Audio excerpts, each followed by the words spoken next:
კაცები ასაკთან ერთად კარგავთ ენერგიას, დილით რო ადგები სუსტად გრძნობ თავს, კუნთებში ნაკლები ენერგია გაქვს, ლიბიდო ნელ-ნელა მცირდება და ეს ყველაფერი უკავშირდება ტესტოსტერონის დონის დაქვეითებას. 30 წლიდან მოყოლებული ტესტოსტერონი ქვეითდება წელიწადში დაახლოებით 1%-ით და 50 წელს ზევით ყოველ მესამე კაცს უკვე ტესტოსტერონი მნიშვნელოვნად დაქვეითებული აქვს. ტესტოსტერონი წარმოიქმნება სათესლე ჯირკვლებში ლეიდინგის უჯრედების მიერ და თვითონ ეს უჯრედები მცირდება დროსთან ერთად და მათი აქტივობაც მცირდება. მიტოქონდრია ნაკლებ ფუნქციური ხდება მათში და ნაკლები ენერგია აქვს. როგორც რომ წარმოიდგინოს საწარმო, სადაც დანადგარების ნაწილი გაფუჭებულია, მუშაობს ნელა. ასევეა დროსთან ერთად, რაც უფრო ბერდება ადამიანი, ლეიდინგის უჯრედები ნაკლებ ჰორმონს, ტესტოსტერონს გამოყოფს.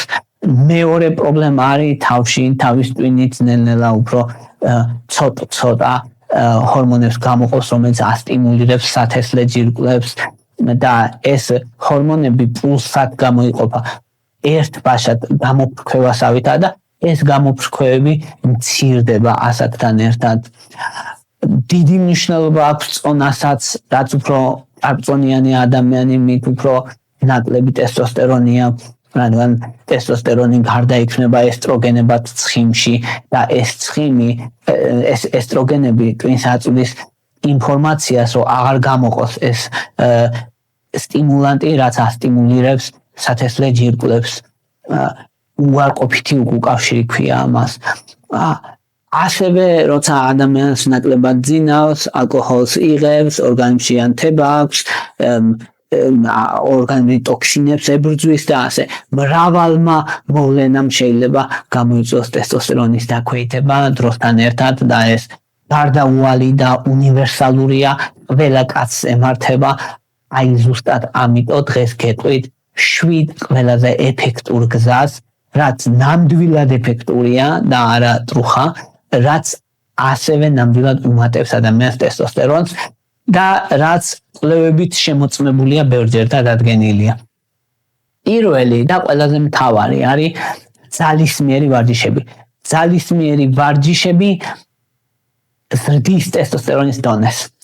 ძალისმიერი ვარჯიშები დროს კუნთი განცდის დიდ სტრესს, კუნთი იზიანდება და ეს კუნთის სტრესი პირდაპირ თავის ტვინს აწვდის სიგნალს, რომ გამოიმუშაოს მეტი მასტიმულირებელი ჰორმონები სათესლე ჯირკვლებისთვის, რომ ტესტოსტერონის გამუშავება გაძლიერდეს. ამიტომ ძალისმიერი ვარჯიშები მნიშვნელოვანია და ხშირად არის ხოლმე რომ რა დონეზე, როდის, რამდენი ხნით. ყველაზე კარგი პრაქტიკა არის კვირაში 3-ჯერ ან 4-ჯერ დაახლოებით 40 წუთით ან 50 წუთით მულტი სახსრები და კუნთები უნდა ავარჯიშო. სხვადასხვა, არა ერთი ან მარტო ბიცეპსი კი არა, მარტო წონა კი არ უნდა აწიო, სხვა რამებიც უნდა გააკეთო. აზრდები უნდა გააკეთო, მაგალითად ეს ჩამოკიდება აწევები უნდა გააკეთო, სკვატს რო ეძახიან, ან ჩაჯდომები და სიმძიმის აწევები, ბენჩმარკები, თქვა დაწვები და იმას წევ.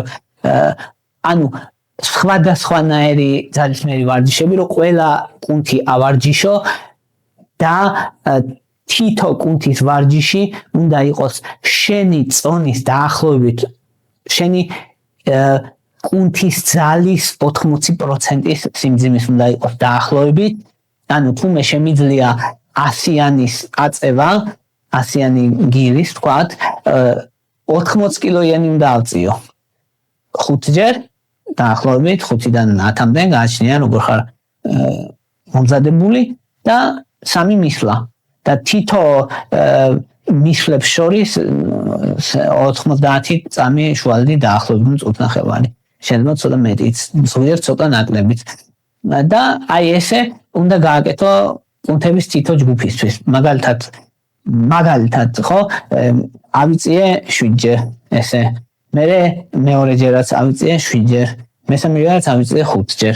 всё, ანუ ავიწია 7, 5, 7 გამეორება, 7 გამეორება და მე 5 გამეორება და იყო 3 მისვლა.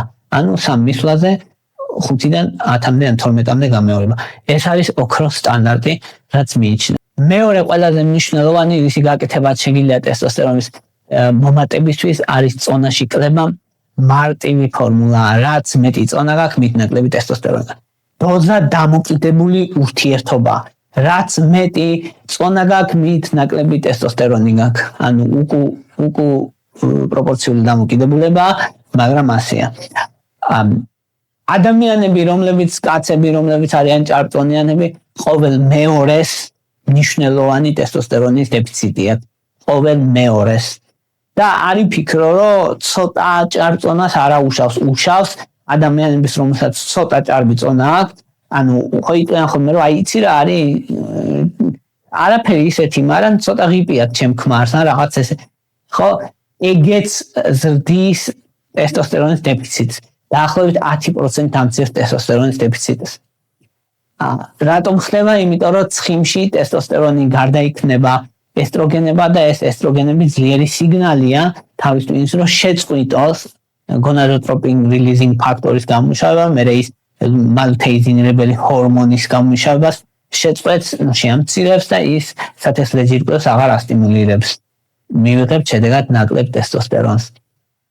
მეორეს მხრივ, როცა ადამიანს მუცლის ცხიმები აქვს, ჭარბი წონა აქვს, ინსულინ რეზისტენტობა აქვს, ხშირად ინსულინ რეზისტენტობა თავის მხრივ ცალკე თრგუნავს სასქესო ჰორმონების გამოყოფას.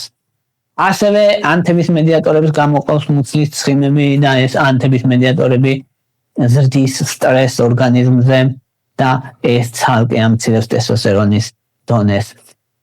ნებისმიერი წონაში კლება 5 კილოც რო დაიკლო, ტესტოსტერონს მნიშვნელოვნად ეხმარება. 5-დან 10%-მდე წონაში კლება საკუთარი წონის როგორც წესი ტესტოსტერონის პრობლემებს უგვარებს ადამიანს. სასურველია წონაში კლება იყოს ვარჯიშთან ერთად. მესამე მნიშვნელოვანი კომპონენტი არის ძილი.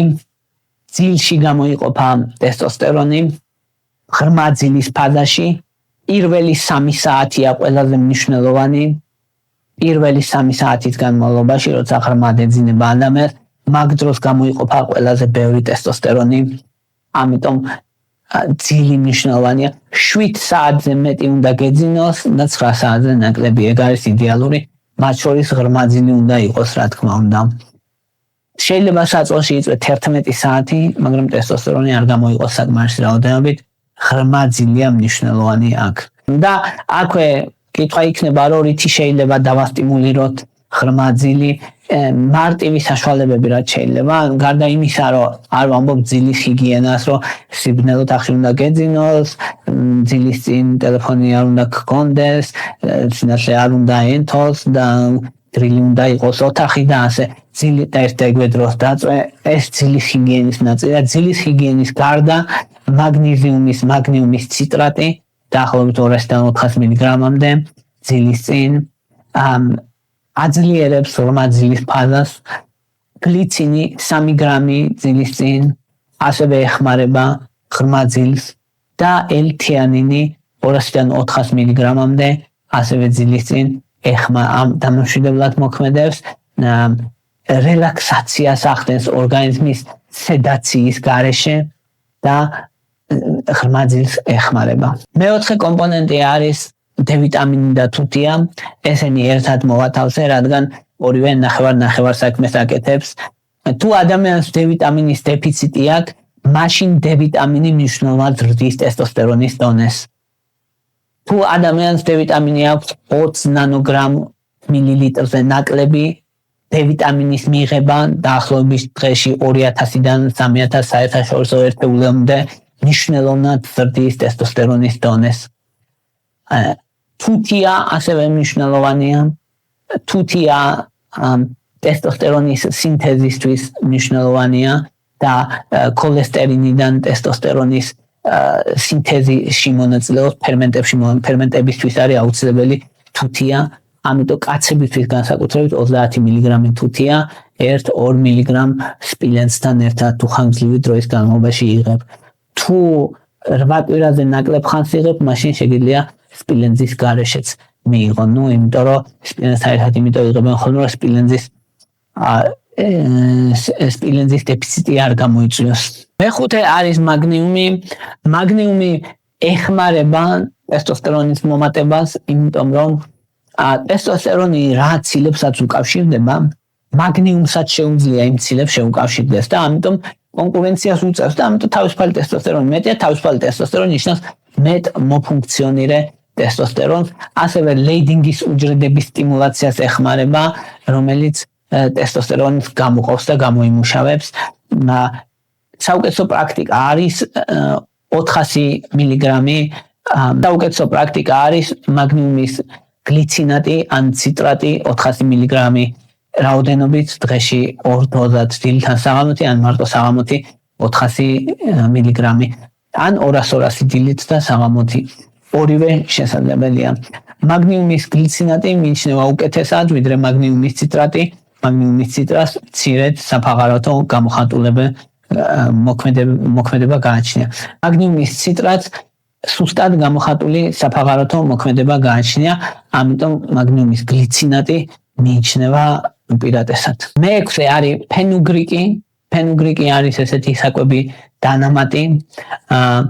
ფენუგრიკი 5 ალფა რედუქტაზის ინჰიბიტორია და ტესტოსტერონის გარდაქმნას დიჰიდროტესტოსტერონად აბლოკირებს და ტესტოსტერონის სტიმულაციასაც ახდენს, მალუთიზინირებელი ჰორმონის მომატებას უწყობს ხელს და ტესტოსტერონის გამომუშავებას ეხმარება. კვლევებით საკმაოდ ბევრი კვლევაა ჩატარებული და უმეტესობა უჩვენებს, რომ დაახლოებით 15-დან 20%-მდე უმატებს ტესტოსტერონს. შესაბამისად, ფენუგრიკი ერთ-ერთი კარგი დანამატია იმ მხრივ, რომ არის თან უსაფრთხო. ანუ რამე მნიშვნელოვანი გვერდითი ეფექტები არ აქვს და მნიშვნელოვანი უკუჩვენებაც არ აქვს რამე. ვისთვის არის განსაკუთრებით კარგი ჭარბტონიანი კაცებისთვის, ასევე გლუკოზის მეტაბოლიზმს უწყობს ხელს და ინსულინის მგრძნობელობას აუმჯობესებს, ამიტომაც კარგია ჭარბტონიანი კაცებისთვის. მოვარჯიშეებისთვის, ვინც არიან გამოშრობაზე, ვისაც უნდა რომ ცხიმი დაიკლოს და კუნთები შეინარჩუნოს, ამ ადამიანებისთვის არის კარგი. და კარგია ასევე ადამიანებს, რომელსაც მაღალი დიჰიდროტესტოსტერონი აქვს და ნორმალური ან დაბალი თავისუფალი ტესტოსტერონი ამ შემთხვევაში კარგია. მაღალი უსაფრთხოება აქვს, რამე ისეთ საშიში განსაკუთრებით არ არის, ორსულობაში არ შეიძლება ქალებისთვის. და თუ კი იღებთ რკინას, ამ ფარისებრი ჯირკვლის წამლებს, ლევოთიროქსინს, მაშინ 2 საათის მოშორებით, ანუ ერთმანეთისგან მოშორებით უნდა დაალიოთ, რომ ხელი არ შეუშალოს შეწოვას. დანამატი, რომელსაც ვიტყოდი და გამოვარჩევდი როგორც ეფექტურს, არის პონგკატალი, ეს სამხრეთ აზიური დანამატია, რომელსაც იყენებდნენ ევრიკომა ლონგიფოლია, ესე ქვია. და ძალიან პოპულარულია, რადგან ეს არის ტესტოსტერონი, რასაც უკავშირდება იმ ცილებს, სასქესო ჰორმონთან შეკავშირებულ ან შემბოჭალ ცილებს ამცირებს და შედეგად თავისუფალი ტესტოსტერონის დონე იზრდება და ასევე ჰიპოთალამუს, ჰიპოფიზის, გონადალურ ღერძზე მოქმედებს, ასტიმულირებს და ტესტოსტერონის დონეს ზრდის. კვლევით დადასტურებულია, რომ დაახლოებით ეგეც 10-15-20% ზრდის ტესტოსტერონს 12 კვირის განმავლობაში მიღება უსაფრთხოა, ესე აკეთებენ ხოლმე 12 კვირა ამიღება, 4 კვირა შესვენება, 3 თვე მიღება, 1 თვე შესვენება, ესე ასევე არის კვლევები 1 წლის განმავლობაში, რომ ის მიღება უსაფრთხოა, რამე მნიშვნელოვანი გვერდითი ეფექტები ამასაც არ აქვს. თუმცა როგორც ყველა მედიკამენტს ან საკვები დანამატს, მასაც შეიძლება ჰქონდეს გვერდითი ეფექტები. აქ საუბარია, როცა ვამბობ ხოლმე სერიოზულ გვერდითი ეფექტებზე, გულისხმობ, რომ სიმსივნეს არ იწვევს, ღვიძლს არ აზიანებს, თირკმელებს არ აზიანებს, რაც მნიშვნელოვანი არაფერი არ აქვს, თორე ანუ ნებისმიერ რამეს, ნებისმიერ საკვები დანამატს ან წამალს შეიძლება ჰქონდეს მსუბუქი გვერდითი ეფექტები, ან რაღაც გვერდითი ეფექტები, რომელიც შეიძლება ვიდეოში ვერ მოხდეს. ამიტომ დეტალურად მაინც წაიკითხეთ ხოლმე ყველაფერი. ეს ტონკატალი აუმჯობესებს ლიბიდოსაც, ენერგიასაც და უფრო რეკომენდირებულია კაცებისთვის 35 წელს ზევით. განსაკუთრებით კაცებისთვის, ვისაც მაღალი აქვს სასქესო ჰორმონთან შეკავშირებული ცილების რაოდენობა. ბონუსად ვიტყოდი კლომიფენის ციტრატს, რომელიც ზოგადად გამოიყენება გინეკოლოგიაში, რათა ოვულუციის ინდუქცია მოხდეს. ეს არის ესტროგენების რეცეპტორების ინჰიბიტორი, რომელიც ასტიმულირებს ჰიპოთალამუსში სასქესო ჰორმონის მასტიმულირებელი ჰორმონების წარმოქმნას და ძალიან ეფექტურია, შეიძლება ტესტოსტერონის დონე 100%-ად გაზარდოს, ოღონდ მეტი გვერდითი ეფექტები აქვს, ანუ შეიძლება გამოიწვიოს კაცებში იშვიათად, მაგრამ მაინც გინეკომასტია, მკერდის გადიდება, შეიძლება გამოიწვიოს ალები, ქალებს რომ ემართებათ ხოლმე მენოპაუზის დროს, ამიტომ თუ ძალიან არ ჭირდება ადამიანს და მნიშვნელოვნად დაქვეითებული არ აქვს სათესლე-ჯირკვლების ფუნქცია და თუ სპერმის ხარისხის გაუმჯობესება არ უნდა მნიშვნელოვნად ადამიანს, მისი გამოყენება არეკომენდირებული არ არის, პირდაპირ გაიდლაინებით არ არის ხოლმე მოცემული, გამოიყენება off-label, ანუ არა გაიდლაინებით მოცემული, მაგრამ გამოიყენება მოკლედ და თან არის ეფექტური. ზოგადად მიიჩნევა უსაფრთხოდ, თუმცა გითხარით აქვს გვერდითი ეფექტები, რაც შეიძლება ძალიან არასასიამოვნო იყოს კაცისთვის. ეს იყო რის თქმაც მინდოდა, მადლობა რომ მისმენდით, მადლობა რომ გაინტერესებთ, თუ მოგწონთ ჩემი ვიდეოები დალაიქეთ, გამოწერეთ ან დაკომენტარეთ, ვისაც არხის მხარდაჭერა გინდათ, პატრეონი მაქვს მითითებული აღწერაში და პატრეონზე შეგიძლიათ ჩემი დონატორები და სპონსორები გახდეთ. ასევე ანგარიშის ნომრებიც არის.